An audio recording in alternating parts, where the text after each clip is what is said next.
I tried my best to stay completely away from the news around it. But because of my girl, I am completely enthralled. The Justin Baldoni, Blake Lively situation is absolutely insane. And listen, before I get into this, I just want to say I have no idea. I have no side that I fall on. If you are looking for an opinion or information on who's right, please go on TikTok because there's about 30 people in New Jersey right now that are majoring in biology and the Justin Baldoni and Blake Lively drama. Because they have, TikTok has made that shit. If you put out anything, it's going to get fully analyzed and ripped apart by 100 people. And that's kind of the conversation I want to have around that. So if you're completely living under a rock, Justin Baldoni and Blake Lively are both suing each other. And there's obviously, because of the behemoths that these people are, a lot of money involved. A lot of money involved. Justin Baldoni is suing Blake Lively for $400 million. And as an outside observer of this, there's two thoughts that come to mind. One, holy shit, that's a lot of money. And B, how much... There's two things that matter here. Obviously, the court decision matters. Like who actually wins the lawsuit matters because it's $400 million on the table. But on top of that, you know what else matters? The court of public opinion. And I don't say that because, it matters like popularity. I say that because whoever wins the court of public opinion in this entire fiasco, there's going to be a lot of financial repercussions here. And I think they know that. I think there's a reason that Justin Baldoni and his team are constantly leaking things. I think there's a reason that Blake Lively and Ryan Reynolds are constantly trying to block things from coming out. Because I think that they understand that every piece of negative information or information anyway around this scenario is going to have a financial impact one way or the other. Blake Lively and Ryan Reynolds, like we're talking like they're like a B up. Like they're like a Billy up. You're talking about a lot of businesses around it. You're talking about the Hollywood machine. You're talking about the soccer club. You're talking about an app, right? Like Ryan Reynolds has a bag attached to him. And so does Blake Lively.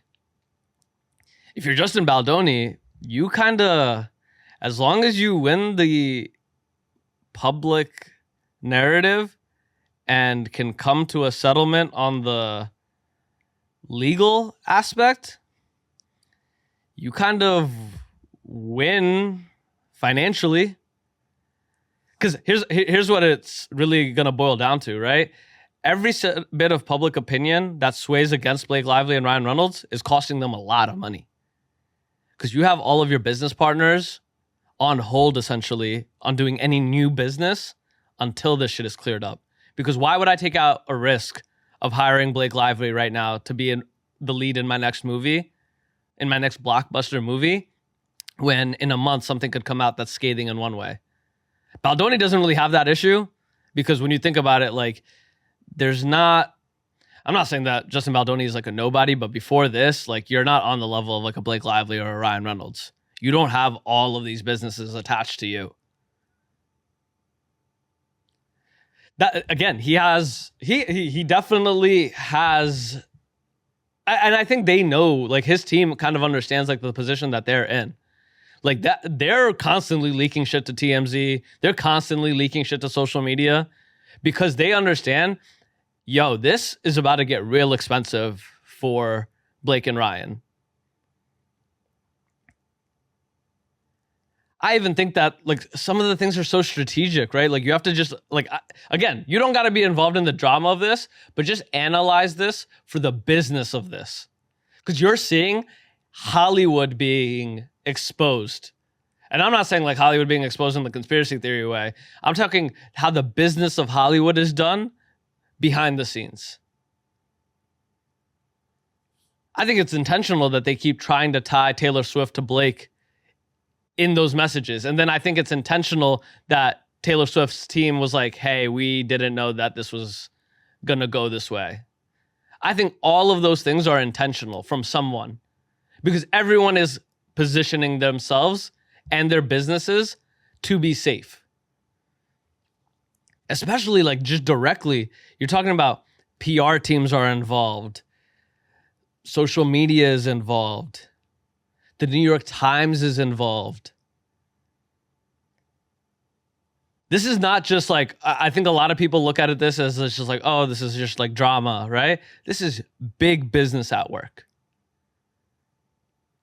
Because again, the movie that they did, It Ends With Us, that's one. There's a whole, the popularity of that book, there's a sequel. Does that sequel get made?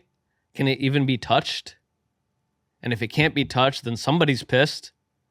Somebody's pissed because they're all like, yo, we took a marker on a lot of money in the hopes of being able to transform this. It's going to be interesting for sure. The case is set for like March of next year. So there's definitely like a lot of time and a lot of information to still be consumed. But I think whoever does play the public perception battle better will have an edge going in. And, you know, I think as much as it is like a legal battle, it is also a PR battle. I think understanding that, I think denying that is foolish. I think denying that the public's perception of you matters is foolish.